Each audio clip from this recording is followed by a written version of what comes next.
ఏం చెప్తుంది, దేవుడు ఏం చెప్తున్నాడు అన్నది వాళ్ళకి ముందు అర్థమైతే వాళ్ళు ఆ దారిని తప్పిపోయినప్పుడు అయ్యో మేము దేవుడికి విరోధంగా పాపం చేస్తున్నామనేటువంటి ఆలోచన వస్తుంది.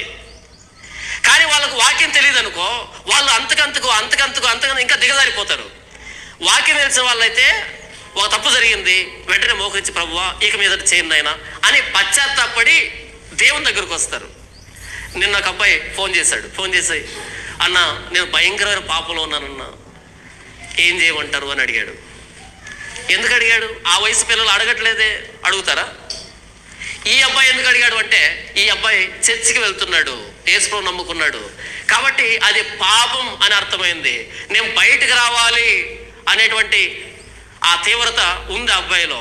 ఏం చేయాలి, నా కోసం ప్రార్థన చేయండి అని అంటున్నాడు. ఇంకో వ్యక్తికి ఫోన్ చేసి నా కోసం ప్రార్థన చేయండి అంటే బయటకు రావాలనుకుంటున్నాడు.